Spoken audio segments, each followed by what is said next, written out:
नमस्कार, मी मनाली आणि आपण पाहताय 2019 महासंग्राम निवडणुकीच्या सर्व घडामोडी आपण पाहणार आहोत।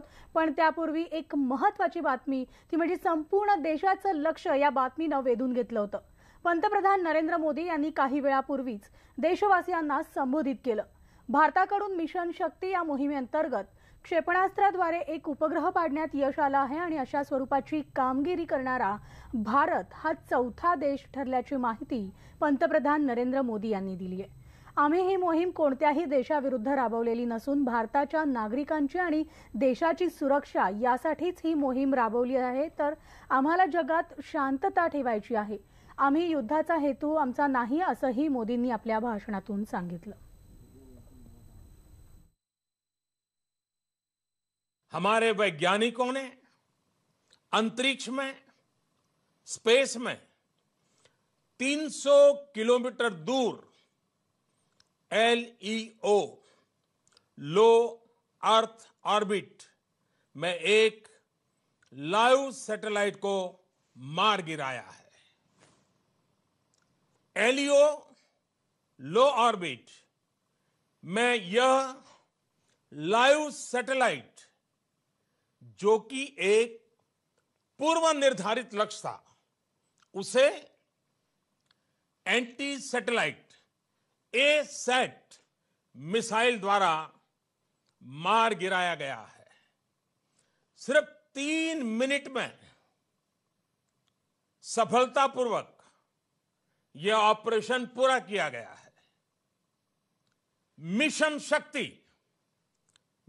शक्ति यह अत्यंत कठिन ऑपरेशन था, जिसमें बहुत ही उच्च कोटि की तकनीकी क्षमता की आवश्यकता थी। वैज्ञानिकों द्वारा सभी निर्धारित लक्ष्य और उद्देश्य प्राप्त कर लिए गए हैं।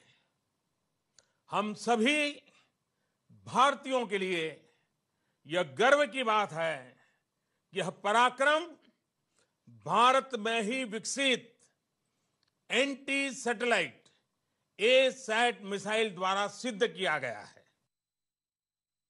मिशन शक्ति से जुड़े सभी DRDO वैज्ञानिकों, अनुसंधानकर्ताओं तथा अन्य संबंधित कर्मियों को बहुत बहुत बधाई देता हूं, जिन्होंने इस असाधारण सफलता को प्राप्त करने में योगदान दिया। आज फिर उन्होंने देश का मान बढ़ाया है। हमें हमारे वैज्ञानिकों पर गर्व है। ऐतिहासिक मिशन शक्ती यशस्वी केल्याबद्दल भारतीय वैज्ञानिकांचं अभिनंदन, शुभेच्छा। भारत एक सुपर इकॉनॉमिक पॉवर बनण्याच्या प्रक्रियेत गतिशील आहे। त्याचबरोबर एक वैज्ञानिक पॉवर देखील बनण्याकरता विश्वगुरू बनण्याची क्षमता ठेवतो आहे, हेच या घटनेतून सिद्ध होत आहे। माझ्या सर्व वैज्ञानिकांना खूप खूप शुभेच्छा, त्यांचं अभिनंदन। ये जो टेस्ट है ये पहली बार ही सफल हो गया है, और इसके लिए ये जो मैं और मुबारकबाद देना चाहता हूं अपने इंजीनियर जो साइंटिस्ट को, कि उन्होंने ये कर दिखाया है कि हमारी कैपेबिलिटी कितनी अच्छी है। आपको पता है कि पीछे मार्स मिशन भी उन्होंने पहले बार, जो हमारा मार्स मिशन है पहली चांस में ही वो सक्सेसफुल रहा। अमेरिका ने कितने टेस्ट किए, रशिया ने कितने टेस्ट किए, चाइना ने कितने टेस्ट किए, और फिर जाके उनका ये जो परीक्षण है वो सफल हुआ। पर हिंदुस्तान ने ये पहली बार में अचीव कर लिया। ये दर्शाता है कि हमारे साइंटिस्ट और हम सब जो है लोग जो है इस हमारे देश के। तर आपण पाहिलं संपूर्ण देशभरामध्ये आता या मोहिमेचं कौतुक केलं जाते। तर मिशन शक्ती ही जी मोहीम यशस्वी झालेली आहे, नेमकी त्याची पार्श्वभूमी काय आहे ग्राफिकच्या माध्यमातून आपण पाहतोय। तर उपग्रह पाडण्याची क्षमता याआधी अमेरिका, रशिया आणि चीनकडे होती। तर युद्ध परिस्थितीमध्ये जर आपण पाहिलं तर शत्रू देशाचे उपग्रह पाडण्यास आता भारत सक्षम आहे आणि यासंबंधी पहिली घोषणा 2012 साली झाली होती। तर भारत उपग्रह विनाशक तंत्रज्ञानासाठी आता तयार असून तत्कालीन DRDO प्रमुख VK सारस्वत आहेत आणि अग्नि क्षेपणास्त्र यंत्रणेनंतर भारताचा आत्मविश्वास वाढलेला आहे। तर अग्नी पाईप क्षेपणास्त्राच्या यशानंतर मिशन शक्तीवर काम सुरू झाल्याचं वृत्त आलं आणि मोहिमेमध्ये इस्रोची मदत घेतल्याची शक्यता नाकारता येत नाही. चीनकडे किमान 10 वर्षांपासून हे तंत्रज्ञान उपलब्ध आहे. तर युद्ध सर्जिकल स्ट्राईक दरम्यान शत्रूचे उपग्रह निकामी किंवा नष्ट करणं यामुळे शक्य होतं. संरक्षण जगतामध्ये याची नोंद नक्कीच घेतली जाणार आहे. राजनैतिक पडसादांवर देखील सरकारनं नक्कीच विचार केला असणार असं देखील अनेकांनी मत व्यक्त केलंय आणि अमेरिका रशियाच्या प्रतिक्रियेकडे देखील आता सगळ्यांचंच लक्ष लागलेलं आहे.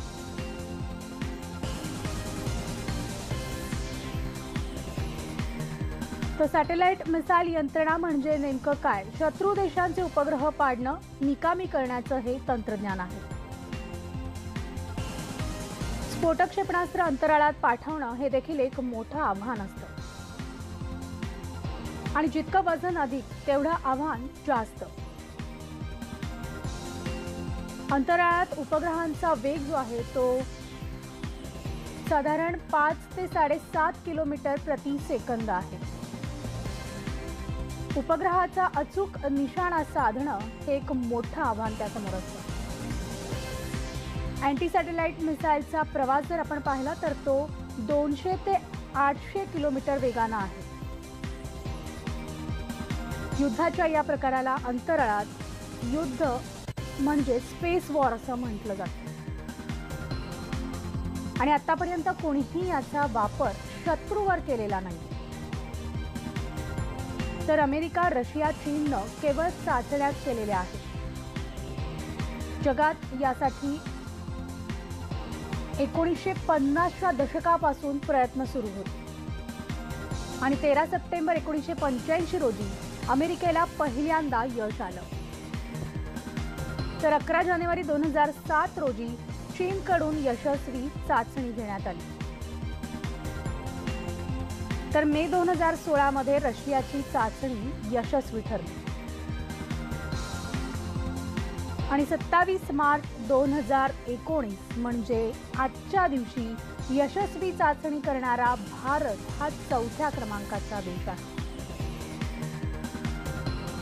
तर 2017 पासून इस्रायलकडून देखील या चाचणीचे प्रयत्न सुरू होते.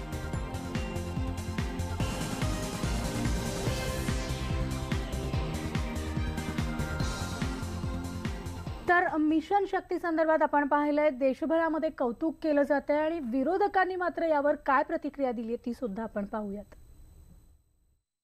डेव्हलप झालेली ही जी अँटी मिसाईल सॅटेलाइट सिस्टम जी आहे, सॅटेलाइट वाचवण्याची जी सिस्टम आहे ती डिप्लॉय होणार का हेही त्यांनी असताना सांगितलेलं आहे किंवा ते डिप्लॉय कधी होईल हेही त्या ठिकाणी सांगितलेलं आहे. या अँटी मिसाईल सिस्टमने असताना ट्रायल स्टेज क्रॉस केलेला आहे का हेही त्यांनी सांगितलेलं आहे किंवा ते सगळ्या रिसर्च सेंटरनी त्याला मान्यता दिलेली आहे हेही त्या ठिकाणी दिसत नाही. तर प्राईम मिनिस्टरने नुसतं असताना भाषणामध्ये आम्ही अमुक असं डेव्हलप केलेलं आहे हे इलेक्शनचा एक जुमला असं आम्ही त्या ठिकाणी मानतो आणि जाता जाता देशाची डिफेन्स सिस्टम किंवा येणाऱ्या पंतप्रधानाला डोकेदुखी करून जाणं याच्या पलीकडे त्यांचा हेतू मला काही दिसत नाही. सबसे पहले तो देश ने बहुत बड़ी राहत की सांस ली है. लोगों के मन में एक घबराहट पैदा हो गई थी. कोई बैंक के लाइन में जाके खड़ा होने लगा था, कोई सोच रहा था पता नहीं 2000 की नोट भी प्रधानमंत्री ना बंद कर दें, या फिर कोई सोच रहा था दाऊद इब्राहिम को तो पकड़ के नहीं ले आए, फिर कोई सोच रहा था कि बालाकोट का कोई प्रमाण तो सामने नहीं लाएंगे, क्या करेंगे. ये बड़ी असमंजस की स्थिति थी और 1 घंटे टीवी चैनल पे प्रधानमंत्री जी टीवी का फुटेज खाते रहे. बेहतर ये होता कि इस अनाउंसमेंट को डीआरडीओ के चीफ करते. जिस संस्था की इतनी बड़ी उपलब्धि है उस संस्था के प्रमुख अगर डीआरडीओ के चीफ इस परीक्षण की सफलता की घोषणा करते तो उससे एक बेहतर संदेश जाता और प्रधानमंत्री जी ट्वीट करके या बाइट देके उसको बधाई देते तो ज्यादा बेहतर संदेश जाता। स्पेस में जाकर के मिसाइल के जरिए वैज्ञानिकों के जो करिश्मे हैं उसका कमाल करके दिखाया। मैं भारतीय वैज्ञानिकों को उसके इस पराक्रम पर मुबारकबाद देता हूं और भारत की बढ़ती हुई जो स्पेस शक्ती है उसको भी सलाम करता हूं। तर आपण पाहिलं या मोहिमेचं सगळीकडनंच कौतुक केलं जातं आणि या संदर्भातल्या अधिक घडामोडी ज्या आहेत त्या मी तुमच्यापर्यंत पोहोचवणार आहोत। मात्र आता वळूयात 2019च्या महासंग्रामाकडे।